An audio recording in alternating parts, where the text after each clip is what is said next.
Well, if you own a Workhorse chassis, W20, 22, W24, this is a W24. This will look familiar to you. This is a Bosch Hydro-Max. This is our power brake system, master cylinder, all in one.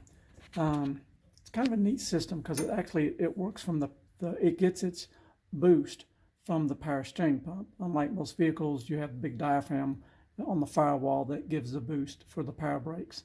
This gets its power assist from the power steering pump. That's what these hoses go to. And it goes inside here. You have a large piston. Then you have the master cylinder. Of course, you have this crank here. It goes in through the firewall.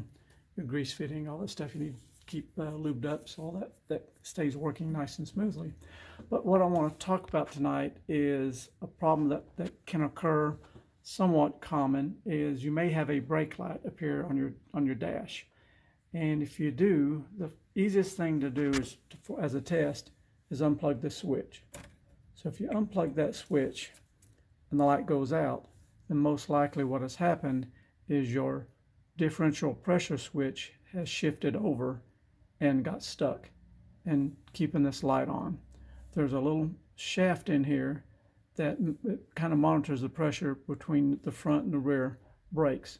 So if you hit the brakes hard and you blow a brake line, the pressure difference will automatically cause that little shaft to shift one way or the other. Either way it goes, there's a little hourglass section right in the middle. If it happens to shift to the left or to the right, it'll ground and trip the light, have the light come on. So now I know this because I had it happen to me, and we ended up replacing the master cylinder here. So this was replaced many years ago. But I kept the old one, and I got to thinking about it. Well, I wonder what that looks like on the inside. So my goal this evening is to dissect that master cylinder, and you can come along with me for the ride, and we'll see what we can get into. All right, so here we are on the bench, and this thing's been sitting on the shelf, golly, 7 years probably, so you can see it's a little rusty. I called a place actually where they rebuild these things, and I asked them the process of removing that shaft when they rebuild them. They said what they usually do is take this bolt out here to the side, and of course take the switch out and just slam them real hard, and it'll knock it out. He said, but sometimes they'll get stuck. They have to take a torch and heat it up really hot to actually like liquefy the O-rings until it'll come out. But this has been sitting so long, it's really rusted in tight because it's all these openings that have been exposed to the air and moisture forever. So I've already played with that and I didn't have no luck. So I'm going to have to go a little bit deeper. But I was just going to show you some of the disassembly. Of course, this is our little switch, and sometimes they get broke.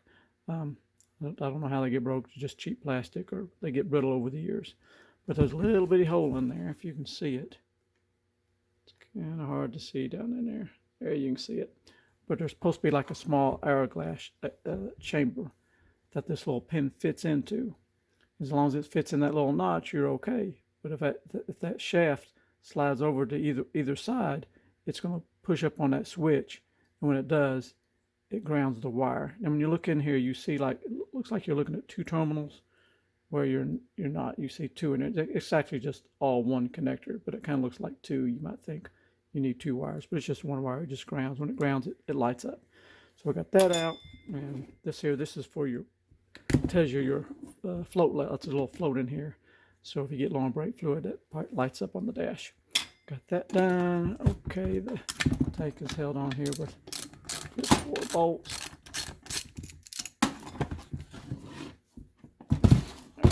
I already took 2 out to speed up the process.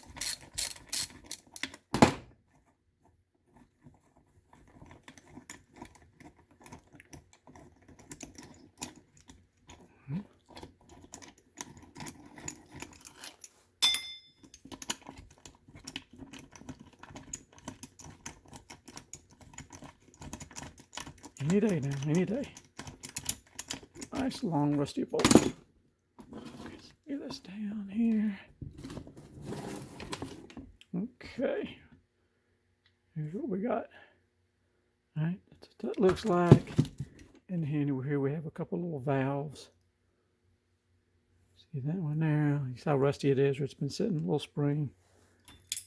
Another one right here. Same thing.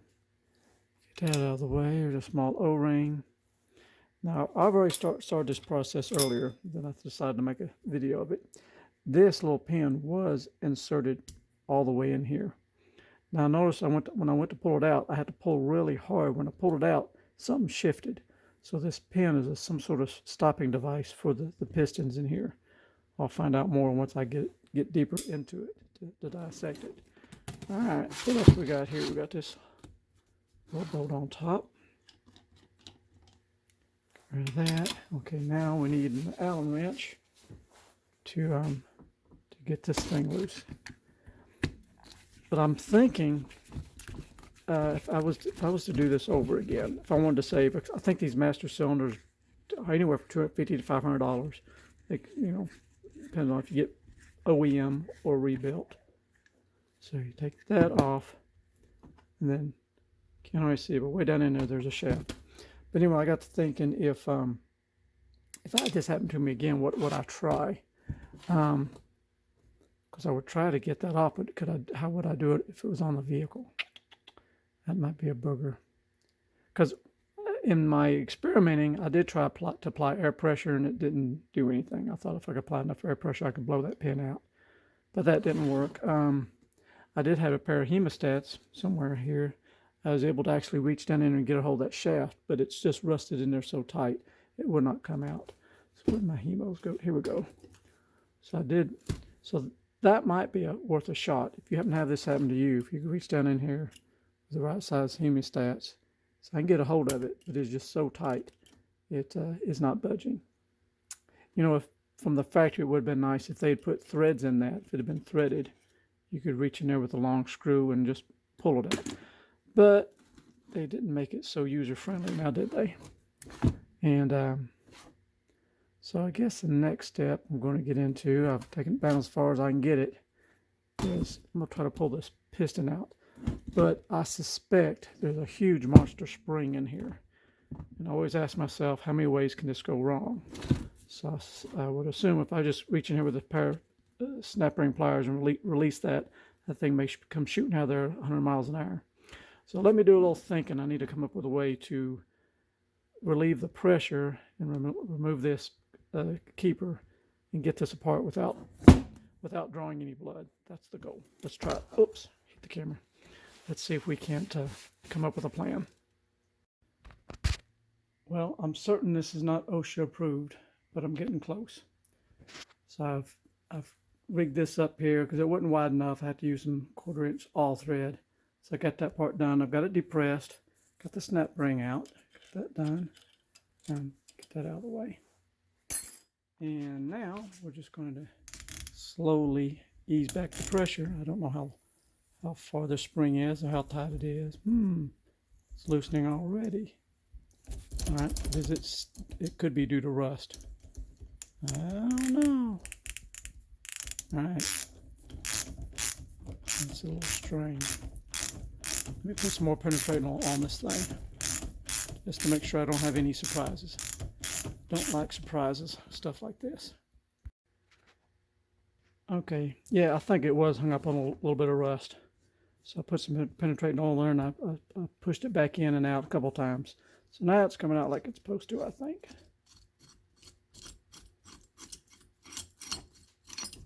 There we go. Take this loose.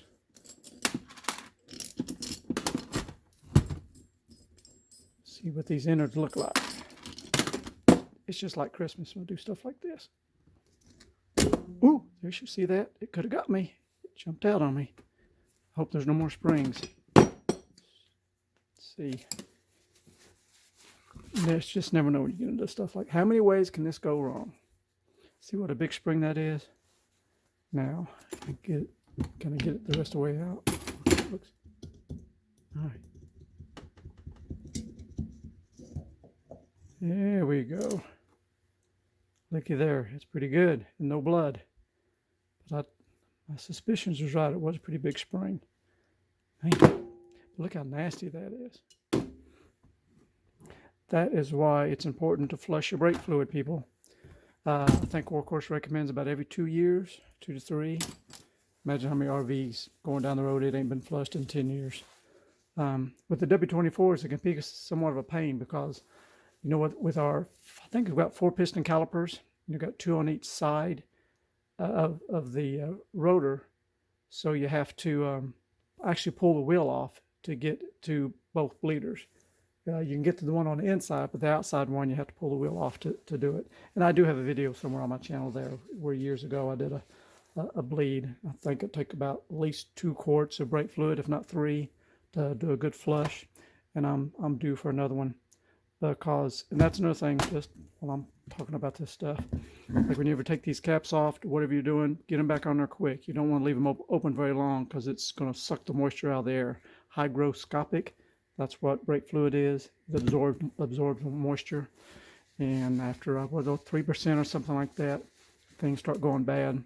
That's where if you get a lot of moisture in your brake lines and you're going over a mountain, you're traveling out west, and you're going over the hill and you're putting on the brakes, and it gets so hot that moisture that's in the brake fluid flashes to a gas. And if you have a gas in your brake line, you're not going to have any brakes. Because remember, gas is compressible, liquid is not compressible. So that's another important reason to flush your brake lines. Keep that stuff replaced. All right, so we got another piston in there, ain't we? How are we gonna get that out? That don't look easy, unless a little air pressure might get it out. Okay, let me do a little more thinking. I'll be back to you. Well, it took a little persuasion, but I got it out. I just turned it upside down, slammed it on the concrete a few times, and this is what we got. So we got this, and this goes like that. All that cool stuff in there gives us our brakes. But I still have not got down to where I want to get. I want to get that little shaft out of there. And what am I going to do that? It's going to be a doozy. All right. Let me do some more strategizing, see what options have I got. Okay, it's taken a little while, a little extra work than I thought it was going to be, but I've got it apart and I've found out what I need to find out. But before I show you how I did this, I was wanting to go back in time here. When I first started thinking about this, I pulled out my service manual to try to find out exactly how it worked. And I got some information. You can see here's kind of the diagram, and there's the little part I'm trying to get out. I guess that's called a spool. And there's our switch. It's got some O-rings on it, and they get, it gets stuck in that bore, and then your light stays on. So I wanted to get that out and just to see exactly how it worked. Of course, here's another diagram showing everything. And it shows the pistons and the springs and all that. So I had a rough idea how to get it apart. And because I went online, searched everywhere, I couldn't find any videos about how to rebuild these things, take them apart, disassembly, inspection, or anything. So that's another reason why I thought I'd make this video, because there's none others out there like this. So anyway, so here is my goal, was to get this differential pressure switch removed. So I finally got it. So let me show you how I did it. So here we go. So to start out with, remember it was stuck in there, and I got the little bolt out, tapped it, couldn't do anything with it to get it out. So I knew, because you can see the hump here, and by the diagram, I knew the passageway went all the way across into the other brake line. So my first attempt was to cut this off, which worked out just fine. So I cut that off. Then after I did that, I took me an Allen wrench. Somewhere, where'd my Allen wrench go? I took me an Allen wrench, and because when I cut into it, it exposed that shaft that goes all the way across. I was able to stick the Allen wrench in there and take a little hammer and tap on it.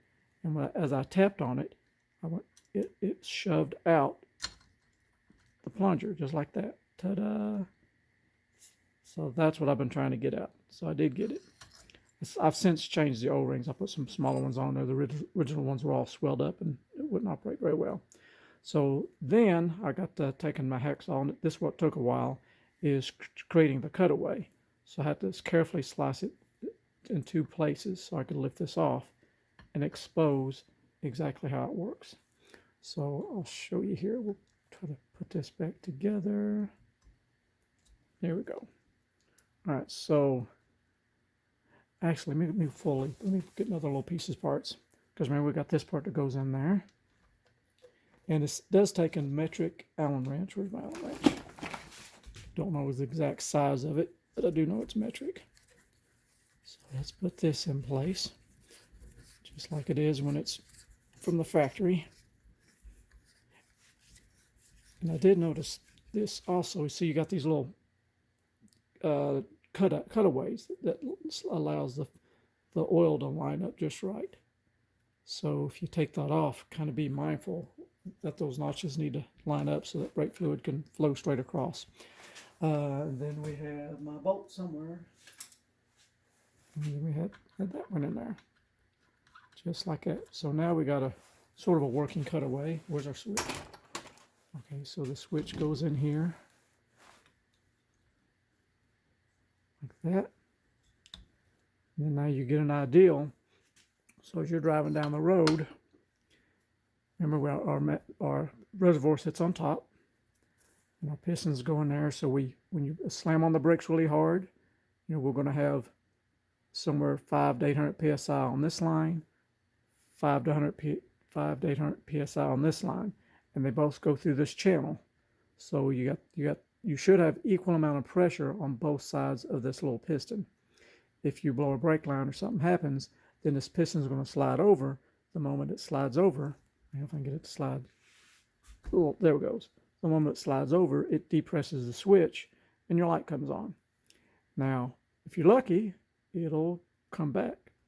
Let me get something here so I can push with. If you're lucky, it'll go back into its neutral position and turn the light off.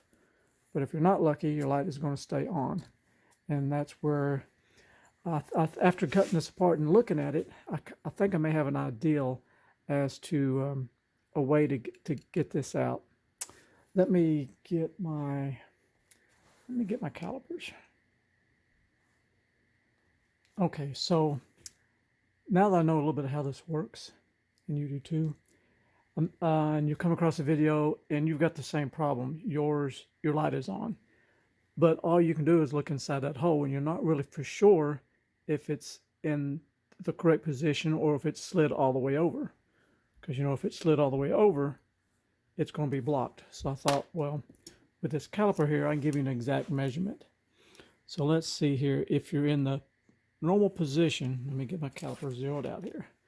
There's some cheapies, but they work. We've got 0, 1 inches. All right, zeroed out. I'm gonna measure the exact depth here. We're gonna be flush with this surface. Okay, flush to that surface. We are at 533 thousandths. So if you get that measurement or something within a thousandths or two, you know it's in the correct position. But if, let me slide this over, a little snug.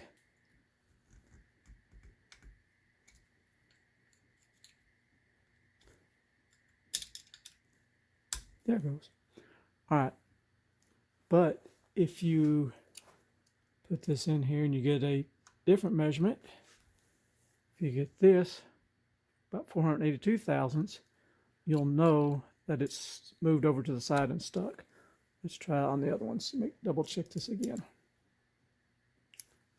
This one, yeah, 475. Let me zero this out. I'm gonna double check this. And we're zeroed out.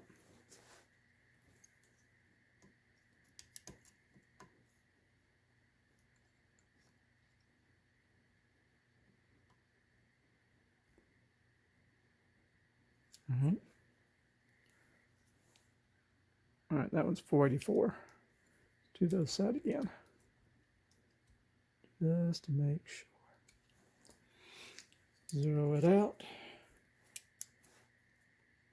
Go back again.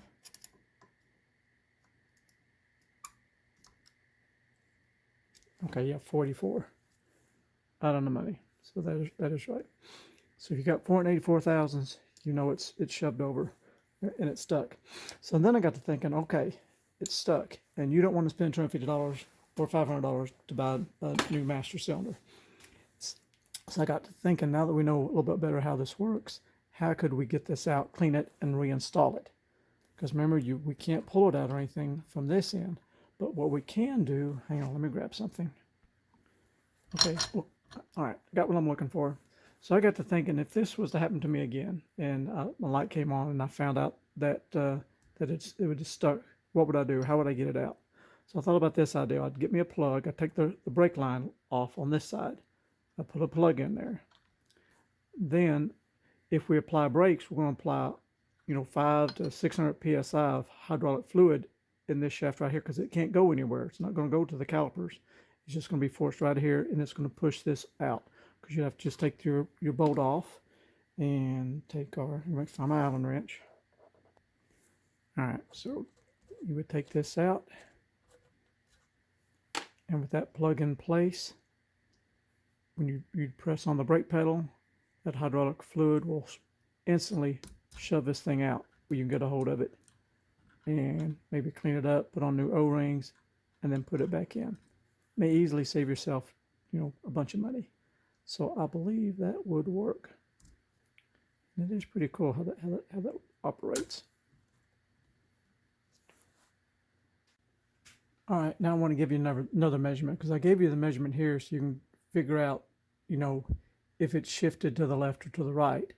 But now you might want to know which way it's shifted, because if you get lucky and it shifts this direction, okay, if you get lucky and it's stuck in that direction, then super, all you got to do is take the nut off and push it back. But it's hard to tell by looking through that little hole what position it's in. You can't tell by looking through that hole if it's sitting here, or if it's, went too far, or if it's sitting like that right there. So let me get you another measurement that will help you figure this out. Okay, so the scenario is your light is on, and you have determined that it has slid over because of your distance that you've measured from flush to the bore, but you don't know for certain the position, if it's sitting like this or if it's sitting like that. Now, if you're lucky, it's sitting like this. So then I got to thinking, to lubricate this, you don't want to put, I don't think you want to put anything but brake fluid in there, because you don't want to contaminate the system with anything else. But wait a minute, let me think a minute. Actually, because really brake fluid should never be in here, because look, we got O-ring on this side, O-ring on that side. I don't know, judgment call. Would a little bit of penetrating oil be okay to put in here, because it should not ever come in contact with brake fluid because of the O-rings on each side. But we got to think about the O-rings and the material. I guess brake fluid might be the better choice, because normally this area is dry. There's really should be nothing in there, I don't guess. Maybe from the factory they put a little lube in there. I guess that's why they make it out of like a brass material, so it don't seize up, but everything else is cast iron. It eventually does. So that's something to think about. Is there any type of lube that would help us to put in there as a maintenance issue? Just a few drops of something, so that does stay rust free. Something to ponder. But anyways, all right, back to what I was headed for. So say, for instance, you've determined that it's slid all the way over, and we think it's this direction. To make for sure, I'll get you this measurement. So we'll take this out. Come. And I'll get my calipers here. Let me get that. I'll forget it. All right. So I'll take my calipers and carefully. Okay, so from flush to that right there, what's our number? We're at 1.230, 1 inch, 230 thousandths.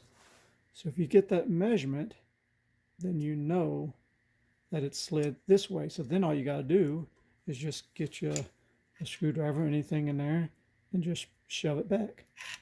And hopefully you'll be in business. But then again, I'm trying to think if it would be a good idea to put some kind of a few drops of penetrating oil in there, something that wouldn't harm that O-ring. I don't know what, and maybe brake fluid would be the better choice, because we do have brake fluid on both sides, so we know the brake fluid is not going to harm those O-rings.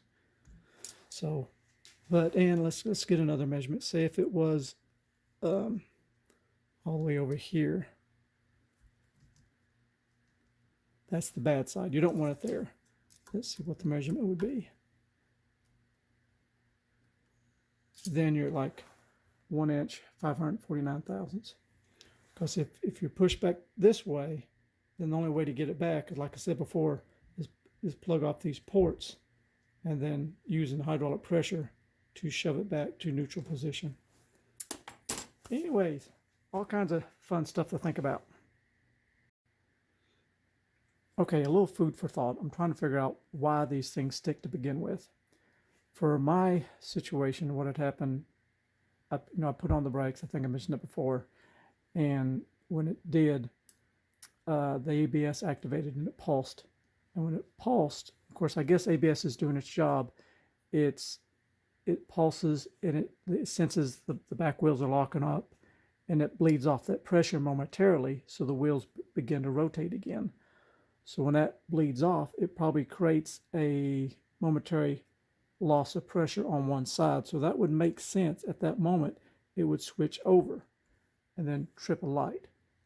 But then, for whatever reason, they don't go back to center, or because there's some crud in here, where the RV sits so much. And that's probably part of the problem. I do know, talking to a rebuilder who rebuilds these master cylinders, he says he has a lot more problems with these master cylinders when they're located in an RV. If they're in bread trucks, other things, not so much trouble. But RV sits so much, you get some rust, corrosion, water. Like I said, we're not flushing our brake fluid like we should, get the moisture out, and I'm sure that all contributes to trouble. But anyway, just food for thought, just trying to figure out why this happens to us. Now, I can't remember if I said this or not, but only use .3 on our Workhorse systems. You don't want to use the .5, because that has a silicone base. .3 is glycol based, and if you put .5 in your system like this, it could swell up your rings, screw up your ABS, just cause you all kinds of grief. So be mindful of that. If you're going to do a flush, be sure to use a .3, get the correct stuff. Don't know what else I can say about this. At least it has satisfied my curiosity. I've always kind of wondered what that looked like inside, and so I hope it satisfied yours also. It is pretty cool how that works. Of course, everything fascinates me, so that's why I got to take everything apart to find out how it works. And that's how you learn. Just can't. I'm not going to learn no other way. Oh, one more thing I was want to point out. This here, you may not know this. And I noticed it. If I get the light in the right way, there you go. See that little slot? Actually, these chambers are both, they interchange with each other. So they're not separate chambers. So that if you go to add brake fluid, you really have to add it into one, because it's going to flow over into the second one. It's slotted, about an inch or so up. You see that slot. So I just thought I'd mention that to you. Pretty cool, pretty cool. Anyways, hope you've enjoyed this. Thank you for watching, and have yourself a great day.